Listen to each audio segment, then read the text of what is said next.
नमस्कार दोस्तों, मैं सूर्यप्रकाश गौड़ अपने YouTube channel commerce by SP sir में आप सभी का स्वागत करता हूं। दोस्तों, आज मैं लाया हूं आपका चैप्टर फर्स्ट में टॉपिक फीचर्स ऑफ मैनेजमेंट, जिससे हम लोग बेटा कैरेक्टरिस्टिक्स ऑफ मैनेजमेंट भी कह सकते हैं। फीचर्स का मतलब होता है विशेषताएं, यानी आज हम लोग पढ़ने वाले हैं मैनेजमेंट की विशेषताओं के बारे में कि मैनेजमेंट में कौन कौन सी खास बातें होती है, कौन कौन से स्पेशल फीचर्स होते हैं, उसके बारे में बात करेंगे। जैसा कि मैंने फर्स्ट वीडियो में बताया था आपको डेफिनेशंस ऑफ मैनेजमेंट। डेफिनेशंस क्या थी? Management is the art of getting things done through others. ये हमने बात की थी कि मैनेजमेंट एक ऐसी आर्ट है जिसमें दूसरे लोगों से क्या करवाते हैं, वर्क। तो बेटा सबसे पहले हम शुरुआत करते हैं हमारे इस वीडियो में फीचर्स ऑफ मैनेजमेंट के साथ में। तो फर्स्ट पॉइंट है हमारा, management is goal oriented process. What is goal? Goal means क्या होता है? गोल मींस होता है लक्ष्य, और गोल जैसा ही सिमिलर वर्ड कौन सा है बेटा हमारे पास? टारगेट। गोल जैसा ही सिमिलर वर्ड कौन सा है बेटा हमारे पास? टारगेट। और हम कह सकते हैं कि management is goal oriented process, यानी मैनेजमेंट का जो फंक्शन है, मैनेजमेंट का जो कार्य है, वो किसी ना किसी गोल पे क्या होता है, बेस्ड। जैसे हम लोग कोई भी वर्क करते हैं उसके पीछे कोई ना कोई हमारा क्या होता है, गोल। जैसे एक हॉस्पिटल का एम होता है पेशेंट का ट्रीटमेंट करना, एक स्कूल का एम होता है कि चिल्ड्रंस को अच्छी एजुकेशन प्रोवाइड करना, वैसे ही मैनेजमेंट के पीछे कोई ना कोई क्या होता है, गोल होता है। तो हम कह सकते हैं कि management is a goal oriented process. और मैनेजमेंट के सारे function planning, organising, staffing, directing और कंट्रोलिंग उस गोल के ऊपर क्या होते हैं, बेस्ड होते हैं। Clear? The second, management is continuous. Continuous means management लगातार चलने वाली प्रोसेस है। कैसे? Planning is the first function of management, then after organizing, then staffing, then directing, and then controlling, and after controlling, planning. That we can say planning management is a continuous process, because management का जो functions है वो continuous चलता रहता है। Planning, फिर organising, फिर staffing, directing, control, उसके बाद में वापस से प्लानिंग। तो management is A never ending process जो हमेशा चलता रहेगा। Next, management is pervasive. What is the pervasive? Pervasive means universal phenomenon. Pervasive means management is everywhere. There is profit organization, there is non-profit organization. In profit organization, in non-profit, there is a management present. We can say pervasive means management सर्वव्यापी, यानी सभी जगह सार्वभौमिक है। और हम कह सकते हैं कि चाहे प्रॉफिट देने वाला ऑर्गेनाइजेशन हो, चाहे कौन सा हो, नॉन प्रॉफिट ऑर्गेनाइजेशन, वहां पे मैनेजमेंट का क्या होगा, यूज होगा। हाँ, ये हो सकता है कि मैनेजमेंट का जो यूज है वो डिफरेंस हो सकता है डिफरेंट वे में अकॉर्डिंग टू सिरकमस्टेंस। सिरकमस्टेंस मींस कंडीशन, परिस्थितियों के अनुसार, बट मैनेजमेंट का यूज सभी जगह पाया जाएगा।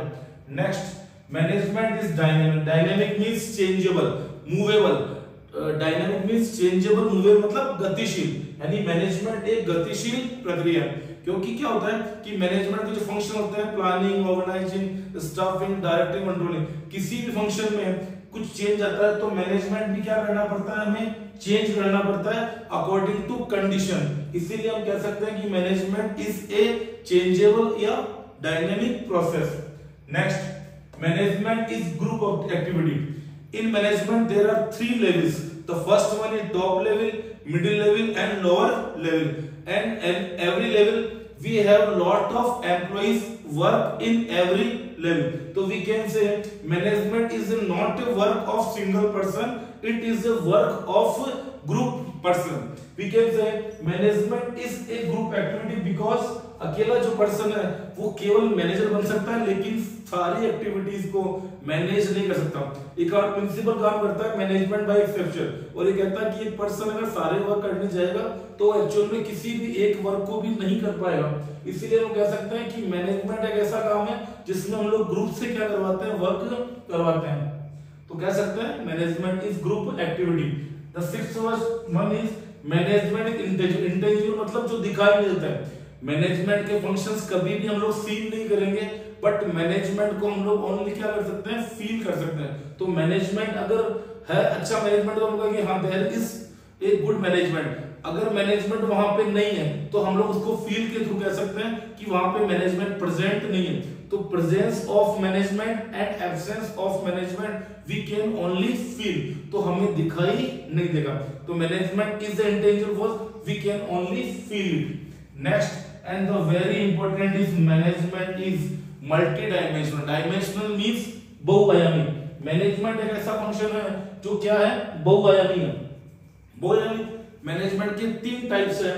There is first one is management of work, the second one is management of people and the third one is management of operation. What is management of work? In simple way, management के पीछे कोई ना कोई क्या होता है, work होता है। बट वर्क के लिए मैंने तीन फंक्शन बताए आपको, planning, organising and controlling. Planning in simple way, what to do, how to do, when to do and who is going to do it, that is planning. And organizing and controlling. In organizing we can say we have to make a group for achieving defined aim. In controlling we have to set a target, and after set a target we have comparison between expected target and actual target. After that we can find the deviation, and last we can find taking corrective action. Clear? The second one is management of people. There is staffing, directing and controlling. Staffing, appointing right person at the right time at the right place with right qualification. Staffing, I repeat, right person, right time with right qualification at right place. And direction, we have to give instructions and clear advice, motivating the person. That is included in the people. And we can say people are the real assets of the organization. In simple way मैं ये कह सकता हूँ कि कोई भी management होता है उसके पीछे सबसे पहले होता है मैनेजमेंट का कोई ना कोई वर्क। उस वर्क को पूरा करने के लिए कौन होता है, मैनेजमेंट के पीपल। और वर्क में तीन फंक्शन मैंने काउंट किए, प्लानिंग, ऑर्गेनाइजिंग और कंट्रोलिंग। और पीपल मैंने काउंट किया स्टाफिंग, डायरेक्टिंग एंड कंट्रोलिंग। और कह सकता हूँ कि human resources is the greatest assets of the organisation. कोई भी ऑर्गेनाइजेशन इस ह्यूमन रिसोर्सेज की वजह से ही दूसरे ऑर्गेनाइजेशन से क्या होता है, बेटर। एक ऑर्गेनाइजेशन फिजिकल रिसोर्सेज और फाइनेंशियल रिसोर्सेज में सेम हो सकता है, बट ह्यूमन रिसोर्सेज जो होता है वो सभी ऑर्गेनाइजेशन के क्या होता है, डिफरेंट। इसीलिए मैंने कहा human resources is the greatest assets of the organisation. And last, management of operation. In simple way, mix of management of work and management of people is called management of operation. Simple way में क्या बोलूंगा मैं कि management operation क्या होता है बेटा, कि मैनेजमेंट ऑफ वर्क और मैनेजमेंट ऑफ पीपल को मिक्स करें तो क्या बनता है, मैनेजमेंट ऑफ ऑपरेशन। लेकिन मैनेजमेंट ऑपरेशन में तीन तरह के वर्क है, परचेज, प्रोडक्शन और सेल्स। और आप जानते हो कि परचेज में सबसे पहले हम काउंट करते हैं रॉ मटेरियल का परचेज, और रॉ मटेरियल के बाद में चेंज होता है गुड्स वर्किंग प्रोग्रेस में, और वर्किंग प्रोग्रेस के बाद में फिनिश्ड गुड्स में। तो रॉ मटेरियल से फिनिश्ड गुड्स तक कन्वर्ट का जो प्रोसेस है वो किसमें काउंट होता है, ऑपरेशन में। ये बेटा सारे फीचर्स मैंने आज आपको बताया। नेक्स्ट हमारा टॉपिक रहने वाला है importance of management. I hope दोस्तों आपको ये क्लास अच्छी लगी। आप सभी से मेरा रिक्वेस्ट है कि ज्यादा से ज्यादा इसको लाइक करें, सब्सक्राइब करें, शेयर करें और कमेंट करें। इसी तरह के वीडियो देखने के लिए सब्सक्राइब करते रहे कॉमर्स बाय एसपी सर। धन्यवाद। जय श्री कृष्ण।